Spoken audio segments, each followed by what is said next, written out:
Good day, mates. My name's Alan, and it's that time again. Let's walk about metal.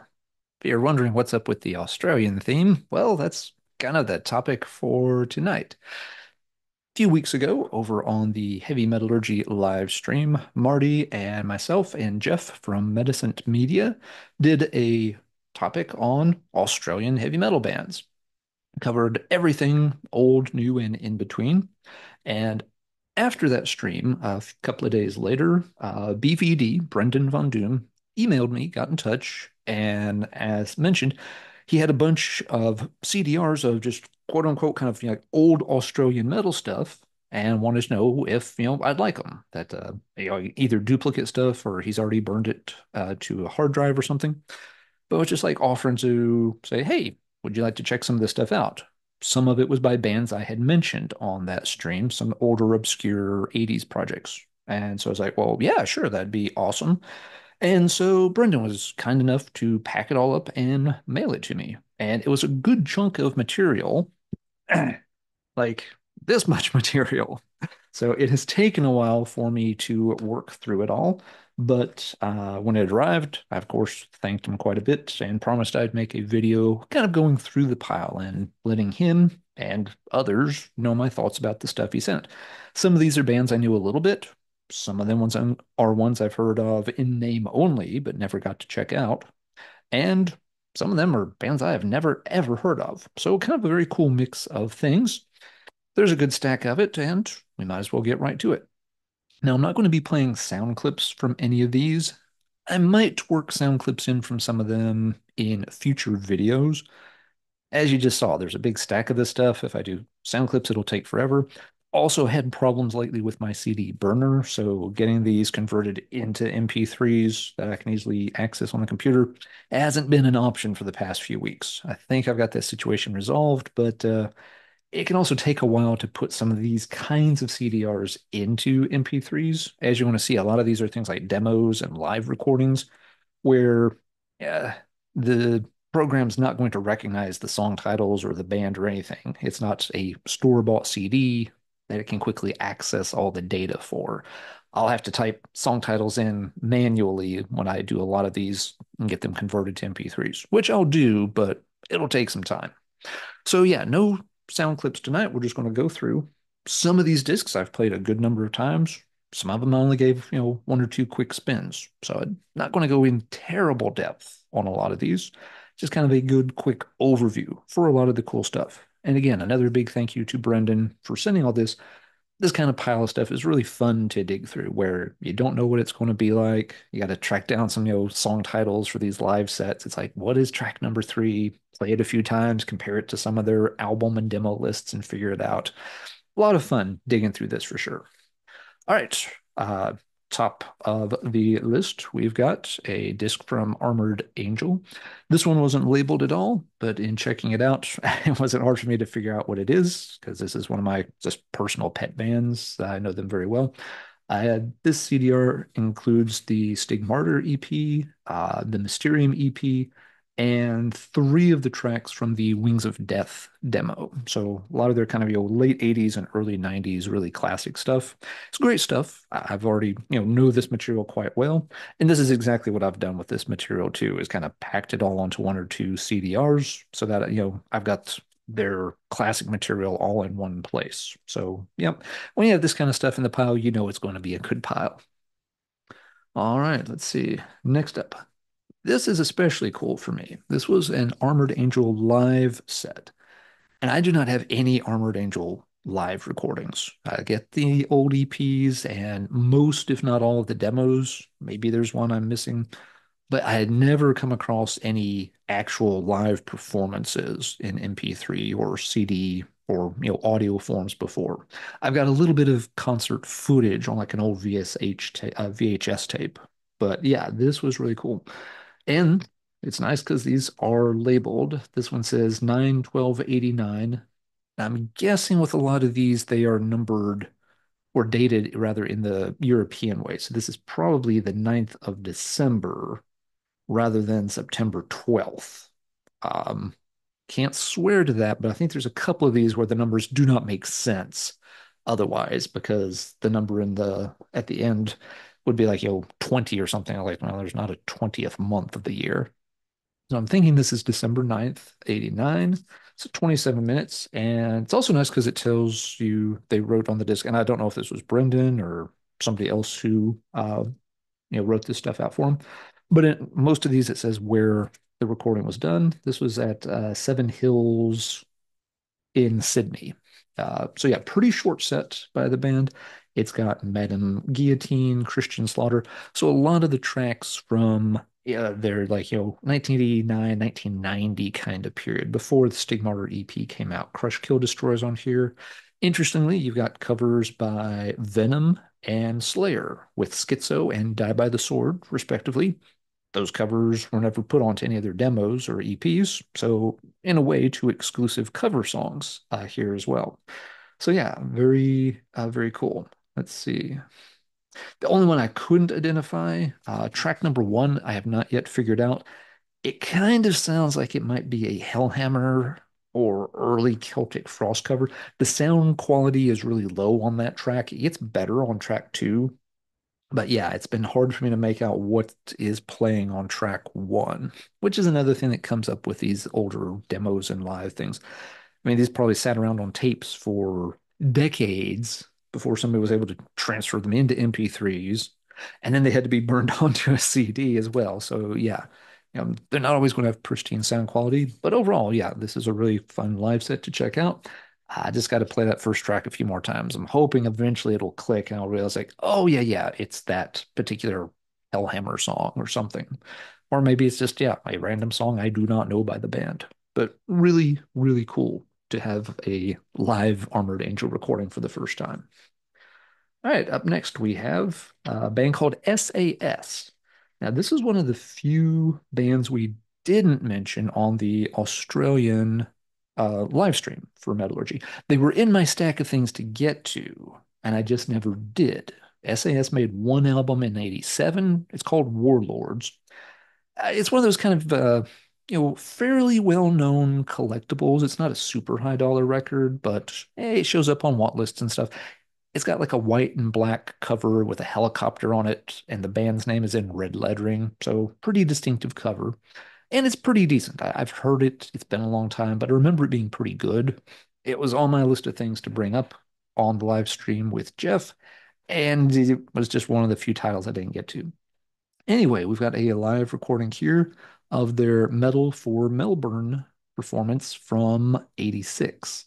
And the date on this one's a little hard to read. It looks like it's 1410, which would mean probably October 14th of 86. It's a 50-minute set, so you get a good chunk of SAS on here.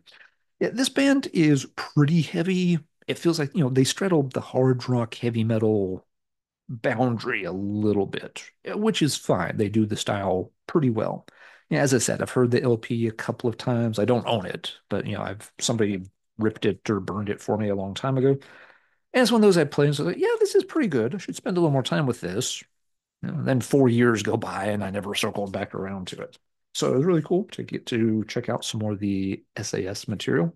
And for those who may not know, Metal for Melbourne was a big annual festival that they did in Australia for heavy metal bands for a number of years throughout the 80s.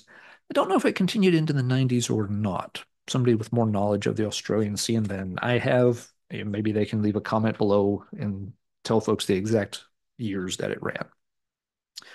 All right, disc number three is a demo from a band called Light Force. 17 minutes. The track list for this is on Metal Archive, so this wasn't hard to figure out. Um, yeah, 5 songs, 17 minutes. This is a Christian metal band, and this is the kind of Christian metal band that most of us hope to avoid, where the music is pretty mundane, to be honest. You feel like a lot of the emphasis was probably put into the lyrics, which are very big, Jesus that, Jesus this, Jesus that, Jesus this, yay, Jesus. That's cool if that's your thing, but it usually doesn't make for the most compelling heavy metal music. So yeah, this is one of the few things in the stack that I played once or twice. It's like, yeah, I don't think I need to spend more time on that one. It's not really doing anything for me.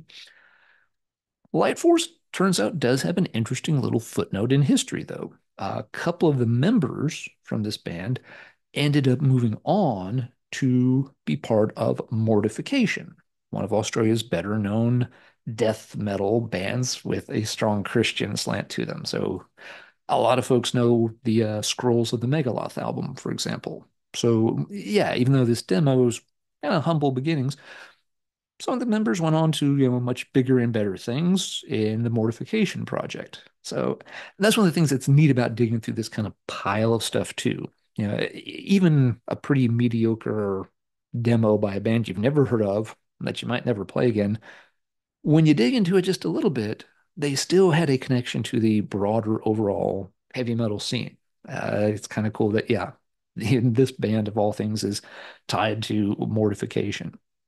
And, that's where things like Metal Archives are a really invaluable tool. I know a lot of folks, myself included, sometimes kind of rag on Metal Archives a little bit for why don't they have this band featured or why do they have that band featured, blah, blah, blah. But it really is an outstanding database that allows us to quickly figure these kind of things out. I mean, without Metal Archives, what were the odds I was ever going to stumble into a connection between this demo and Mortification? You'd have to read a whole bunch of Mortification interviews, hoping that one of the guys at some point mentioned, oh, yeah, we used to be in this band Light Force, and remember that long term to make the connection. Not likely to happen. So, yeah, cheers to Metal Archives. Let's keep moving, though. Big stack to get through. Got Hobbs, Angel of Death demo from 1987 is next. This is one of those bands I knew just a very little bit. I've known the name for ages because it's a very unique name. It definitely sticks with you. But yeah, I had rarely gotten to hear much by them. Just maybe a song here or a song there. Always sounded interesting. Never circled back to. I am really impressed with this demo. This is probably the thing in the stack I have played the most out of all of these. Has a very strong Slayer vibe to it, which I think as a band they were often compared to. Trying to check. I don't think there's an actual cover song on here. No, but yeah, this very much sounds kind of like early Hell Awaits, Show No Mercy era Slayer, and done amazingly well for a first demo. Now, Hobbs himself, did have more experience than this. When you dig into it more, he had been in some bands before this that had played kind of in the similar vein. So it's not like it was his first time ever, hitting the record button or picking up a guitar or anything. But nevertheless, this demo really does capture that kind of, early raw Slayer vibe really, really nicely. Really liked the demo. It, it's got, Hobbs now on my radar to pick up. I forget if I feel like they only made one album back in the day. And then there was some reunion stuff like in the mid 2010s. There may be a collection of demos or other recordings. But yeah, when I start digging through, Discogs and stuff like that again, if I stumble across one of those Hobbs items for a good price, I'll probably be picking it up because I really do like that demo. It's very well done. Uh, Next up, we've got a demo. Wait, no, this is a live performance by a band called Titus. Tyrus. Tyrus. I've been messing that up every time I've looked at this. So Tyrus. Uh, Looks like it's from the Sea View Ballroom, 6/2/85.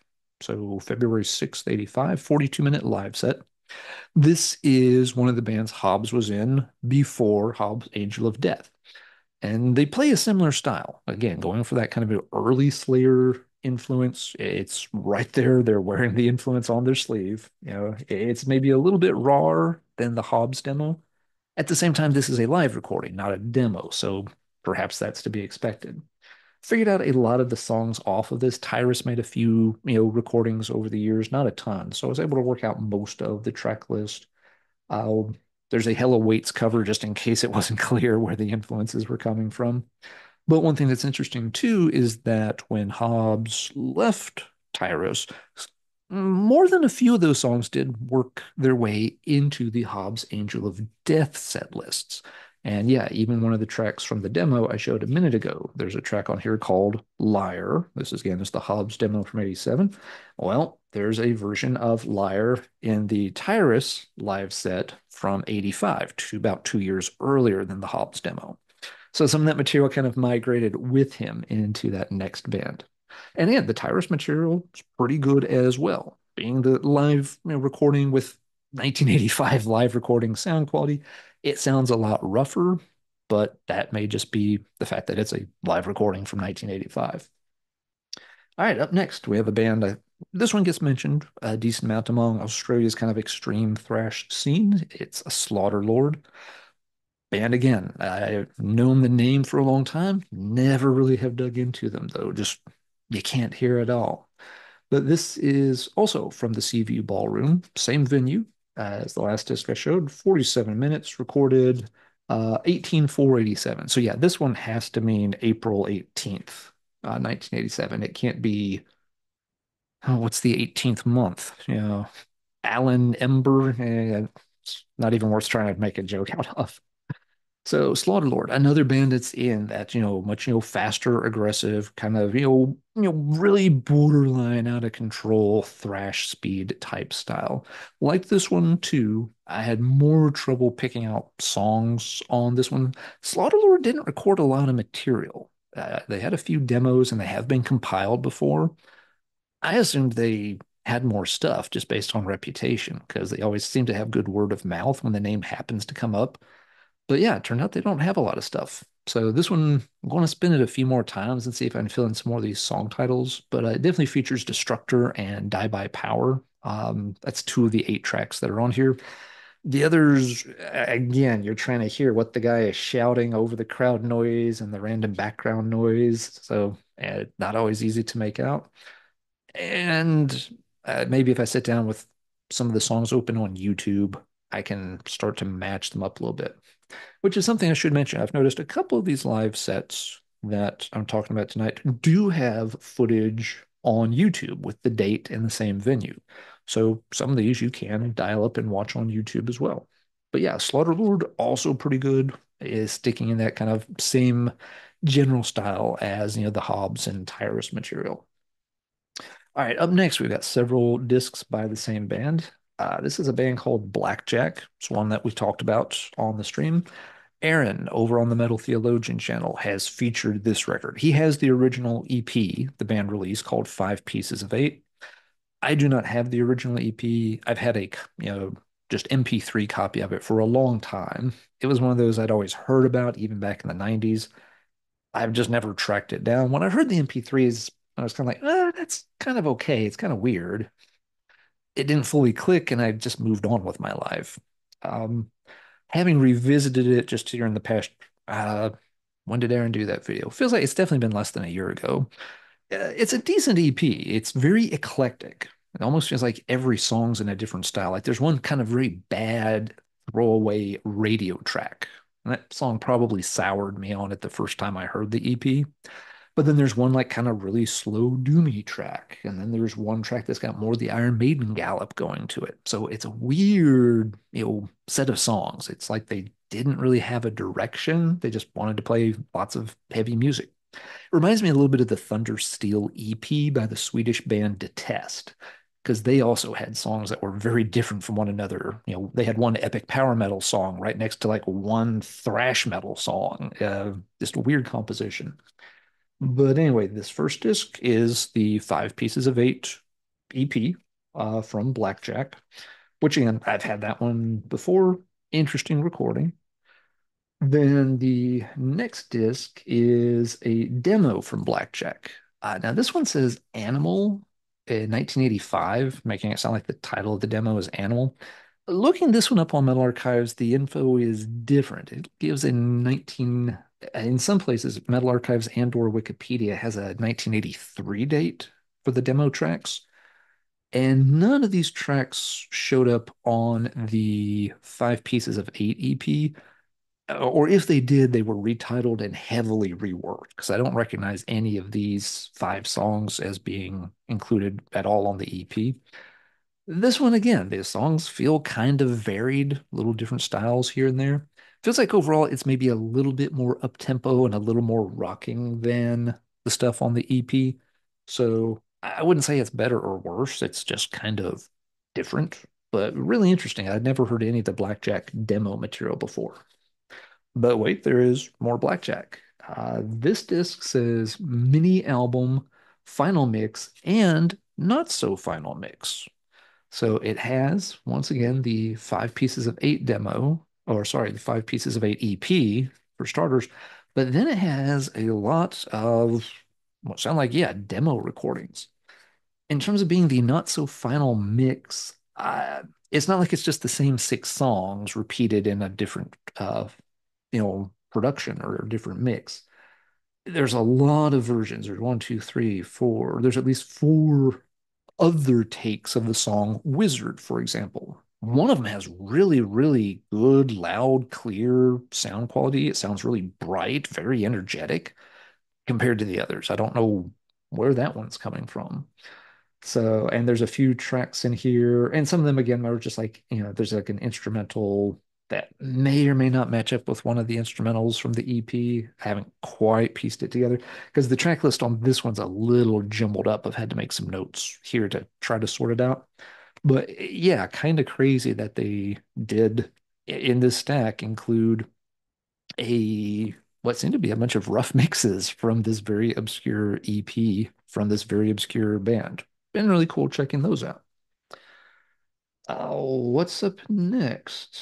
Okay, this is another live one. It's from a band called Rampage, recorded 5/9/86. So that'd be September 5th of 86 in the Tiger Lounge. And I think there's a city or province listed, but there's a smudge on it. I'm not sure I can make this one out. Um, Drummond? If the first one might be a D, so it looks a little bit like Richmond, Drummond, something like that. Sorry, I don't know Australian geography very well. Anyway, deal with Rampage.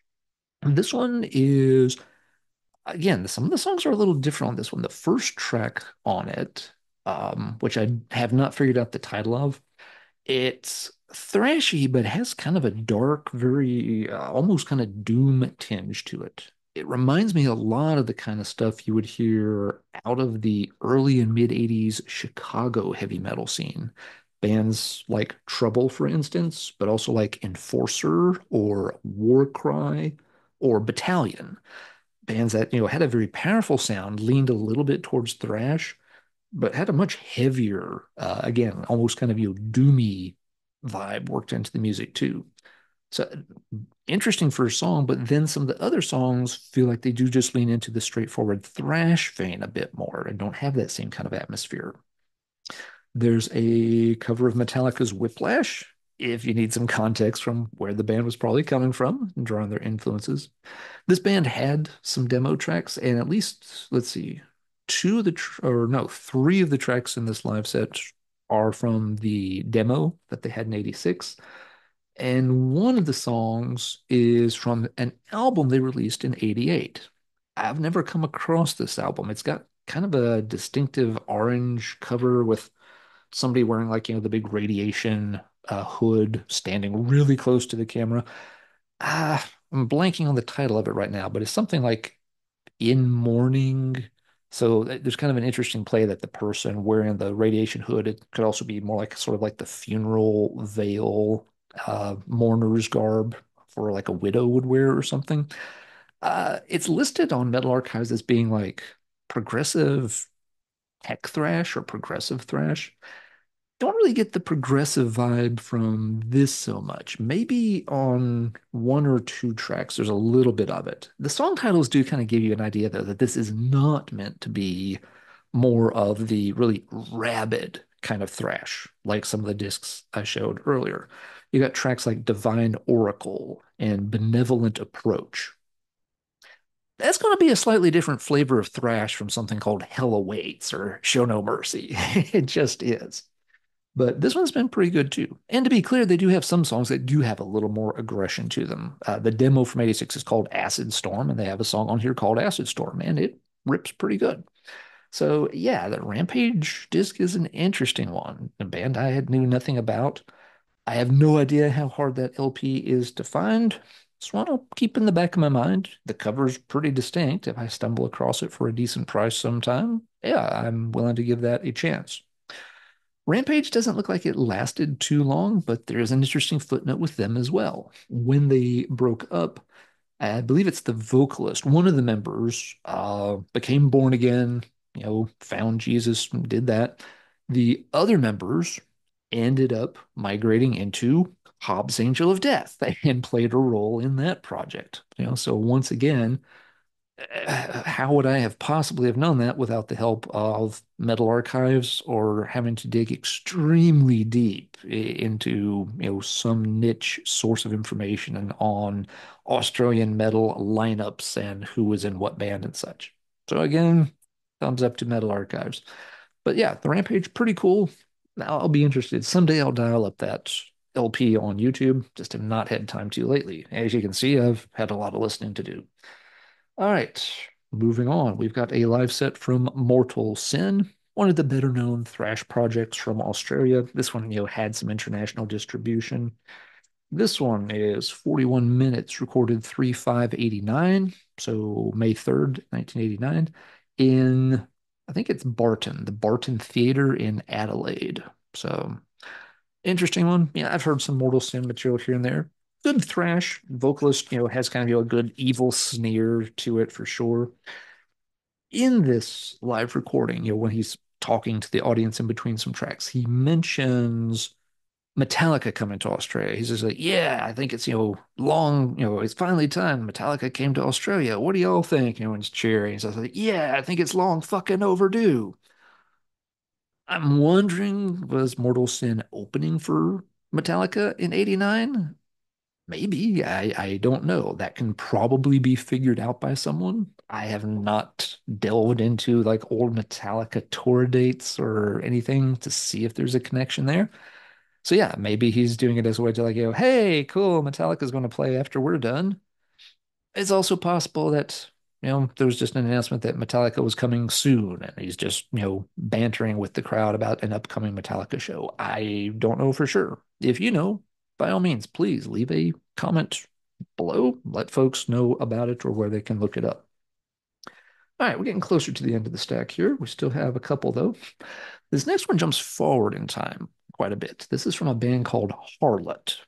Harlott. Harlot. Now, the name like Harlot, that kind of sets off a few warning sensors right away because it sounds like the kind of name that would be associated with like some kind of, big hairspray glam metal project. Yeah, at best, maybe it's someone doing a Iron Maiden kind of thing. Yeah, Charlotte the Harlot will be Harlot. Yeah, but still, just doesn't feel like a really heavy name for a band. This is a full album, not a demo, not a live recording. It's an album called Origin from 2014. So again, this is not a vintage 80s kind of thing like all the rest I've been showing. Had no idea what to expect when I put this in the CD player, hit play, and turns out, oh my God, it's actually extremely good thrash metal. It feels a lot like stuff on the more aggressive end of the Bay Area thrash scene. Very, very tight riffing, good vocal delivery, lots of really, really good lead guitar work. It's not original in any way. It's not the best Bay Area thrash clone I've ever heard, but it fits in that vein pretty well. And again, this sticks to, a pretty straightforward, faster vibe. It's not sitting back in the pocket the way some Bay Area thrash could. This is definitely, pushing the velocity and the intensity a bit more. So I was just like, well, holy crap, that's actually really, really good stuff. I have not looked at anything about the album. Don't know any of the details about the band, if they've stuck around or made other stuff or not. But yeah, this was a really cool surprise. Based on the name and the date, definitely was not expecting it to be, sort of old school thrash. And just to be clear, it doesn't feel like it's extremely dated or anything. Listening to this, you don't feel like, oh God, that's just a second-rate thrash knockoff. It's got a lot of vitality, a lot of energy to it. It's like, no, this is a younger band who's just doing a really, really good job in a style that hasn't had a lot of bands do great. There are. I feel like sometimes we probably, knock on modern thrash a little bit too much. There are bands that do the style very well. It just seems that for every one that does it well, there's a lot of bands that miss the mark. But this one, Harlot, actually seems to have hit the bullseye on it. Really cool. Another thing I will keep in the back of my mind. If it shows up somewhere random for a decent price, I would definitely pick that up. Let's see, last CD in the stack was this one from a band called Wartooth. It's called Programmed Dichotomy. This came out in 2020, and I do remember seeing this released. I probably saw it on Bandcamp. I don't remember for sure, but I remember the name, the logo, and this kind of red and black cover color scheme. I played it. I did not really remember it, but I did remember, like, okay, let's check that out. Kind of filed in my back of the brain. I was like, okay, seems all right. I heard it, but it never made me circle back to it. So again, put this on. It's like, okay, let's give it another chance. And this, a lot like the Harlot recording, is extremely good thrash metal. Very tight, pretty high velocity. The song structures and the way the lyrics are sung and paced reminds me a lot of early Violence. Now, the singer here does not have, Sean's really weird, very unique sounding voice. It's just the way that they're kind of pacing the songs and the way that, the words are kind of spaced out a certain way. The cadence of them is kind of similar to the Violence on several songs, but it's really quite good. The band seems to have a little bit of a political message that, again, they're saying like, all this left versus right stuff is kind of crap, which, is, the red versus blue kind of color scheme juxtaposition. Funnily enough, there's a cover song near the end, which is Skid Row's Slave to the Grind. But that song's actually pretty heavy for a commercial metal band from the early 90s. And, so they didn't really have to modify it a lot. It's maybe a bit, speedier, a little thrashier, but the song actually works pretty well as a cover for this band. But yeah, this is another really, really solid listen, and wasn't expecting to find modern thrash that would get a strong thumbs up in the pile. But here we are. All right, now there is still another chunk of this stuff to go. These, however, are DVD-Rs. So this is actually concert footage of bands. I have not had a chance to watch any of these. When it comes to DVDs, I hardly ever get a chance to sit down with the TV to myself and watch this kind of stuff. During normal daytime hours, if we're home, if the TV is on, it's generally, the kid's watching something. By the time I get him to bed at night, catch up on things, do chores, I am too wiped out to try to sit and watch anything. So yeah, I hardly ever get to put something in the DVD player. I mean, I'm literally talking like maybe a couple of times a year that I'll even turn the DVD on player on for myself. So I have not gotten to watch any of these yet. I will get to them one day because I'm interested to see them, of course. But we'll do a quick run through just so folks can see what Brendan sent. We've got a Hobbs performance in Tampa. Now, this is from 2014. So, yeah, when they were doing the reunion kind of gig. But yep, some live Hobbs. Let's see. We got a medal for Melbourne from 1982. This is a band called Ion Drive. The name rings a tiny bell, but I don't think I've ever heard anything by them at all. And these are actually, there's two DVD-Rs in each of these. There's a medal from Melbourne from 83 that features Blackjack, Heresy Care, and Ion Drive in that sleeve. Next sleeve has medal from Melbourne 83 with Blackjack. And let's see, the previous one was from 83 also. Maybe that's the same performance just on two discs, not sure. The other disc here is Metal for Melbourne 84, 85 with Nothing Sacred and Blackjack. So Blackjack played Metal for Melbourne at least a couple of times. Let's see. Up next, we've got this one says Metal from Melbourne 85 and Nothing Sacred, which I think we just read them off as well. So again, maybe the same performance, maybe not. Then we've got Mortal Sin, says the Noise TV show and tracks. And I remember someone during the Australian Metal live stream on Heavy Metallurgy had mentioned something about Mortal Sin having a TV appearance. So I'm guessing that's what this Noise TV show is referring to, but I don't know the details there. Again, maybe someone uh, can leave a comment below and fill everybody in. Then let's see, just a couple more of these. We've got a Metal for Melbourne 86 show with SAS and a band called Renegade. And then we've also got a Metal from Melbourne 86 disc with Blackjack again. So Blackjack at least 3 years at Metal from Melbourne. Blackjack, Taramis, Nothing Sacred, and more. So maybe some others included there that didn't get mentioned. That could be hard to figure out who's who unless I can recognize some particular songs. But yeah, that'll be a fun homework assignment to try to pick apart when ever I get around to watching that particular disc.